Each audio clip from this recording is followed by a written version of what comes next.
Russia is the largest nation in the world by landmass, and one of the largest by population. Its culture is well over several hundred years old, and its recent history is of outsized importance to the larger history of the world. Given Russia's importance and its largeness, I feel that it's a culture that's worth understanding. I first encountered the culture through the country's cultural output, that being science fiction films, or science fiction books, films, and especially political and economic theory. And after a considerable amount of research, I think that Westerners have a certain view of Russia and its people that is somewhat lacking in context or nuance. And I hope that in this presentation, through an examination of Russian communication and language, that I can inject some nuance into people's understanding of the country. The first thing to understand, though, is that Russia isn't just Russia. According to the minority rights group's last updated December 2020 article, the Russian Federation, Minorities and Indigenous Peoples, and the BBC's linguistic profile on Russia, which I accessed on the 29th of March, there are a vast number of ethnicities and linguistic minorities all over Russia. There are over 100 minority languages, 193 ethnic and sub-ethnic groups, including 16.4 million Russians. So ethnically, Russia is not one place, but linguistically, even Russia isn't one thing, with there being 3 separate dialects, and that's according to the translation company's resources on the Russian language that I accessed again on the 29th of March. Essentially, to sum up, Russia is not a monolith, and I'm not able to cover everything. I can only focus on the region west of the Urals and the Volga. If you're interested, you should definitely do more reading. With that provision out of the way, let's talk about the Russian language. Because the Russian language is considered very difficult to learn. And in the Encyclopædia Britannica's entry about the Russian language that I accessed on the 30th of March, it details some basic facts about the language. It's an Eastern Slavic language related to Ukrainian and Belarusian. A widely spoken second language in former Eastern Bloc states, like formerly mentioned Ukraine and other places like Estonia. But very importantly, it uses a different alphabet than Western languages, Cyrillic, which is part of what causes the language to be so difficult to learn. As WordDive discussed in their May 2014 article, What are the Hardest Languages to Learn, where they talk about not just Russian, but a number of different languages. Russian meets all 3 of the things that make a language difficult to learn. The first, as I mentioned, is a weird alphabet that nobody else uses. But there's also it's also the thing that makes English difficult, which is that pronunciation and grammar rules are not obvious and are riddled with so many exceptions that it makes it incredibly difficult for outsiders to effectively learn to speak the language. Russian is difficult essentially because it regularly breaks its own grammatical rules. Russian nonverbal, many people see Russians as rude or unsociable. But I think that this is largely a consequence of different cultural values being expressed.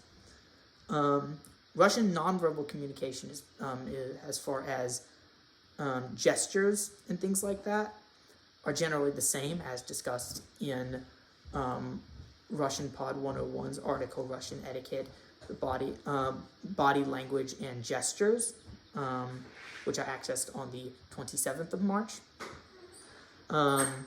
Things like thumbs up and scratching your head to indicate lack of understanding, things like that are pretty much the same. But as discussed in Cultural Atlas's resources on Russia, also accessed on the same date. There's also a lot of non-gestural communication, nonverbal communication. There's a number of differences. For one, generally, touching strangers, smiling in smiling and being very sociable in public is seen as kind of unusual. Generally, the idea is that you don't talk to people unless you have something to say. There's a kind of proverb or saying that only simpletons smile without reason in Russia. Cultural Atlas is a great resource on this, with their site also describing how Russian people don't have the same norms about conversation and social privacy. In Russia, it is not uncommon for strangers to sit down at your table in like a public restaurant if they hear that you're talking about something. Russians are also willing to barge into a conversation that somebody else is having if they have something to add. There's very few conversational barriers in Russia, with people being willing to discuss almost anything. Though they dislike it when foreigners talk about Russia, especially Russia's politics, with their opinion being, with the Western opinions being seen as kind of heavily biased and without the necessary cultural context. Russians typically prioritize seniority over everything, including like standard authority. Respect is won by the amount of time you've been working a job, not what somebody else said your position is. Russians will openly criticize people. They will openly criticize anything, and they will insult you to your face. Russians, in Russia, this is not seen as rude, it's seen as honest. And anything else would be, they would view it as infantilizing or patronizing if you didn't speak your mind and talk to somebody as an equal. That's a big thing in Russia. They understand that people are equals. It'll be a rare day that you ever hear a Russian disparage someone for their economic situation. To conclude, I think that Russia is a country that, especially Americans and other Western countries, have a lot of ideas about, a lot of stereotypes. They're all just communists, they are all just drunks, they're rude and unsociable. But I think that a lot of our cultural attitudes towards Russia are formed either based on Cold War propaganda or on a very specific view of Russians as provided through Western media.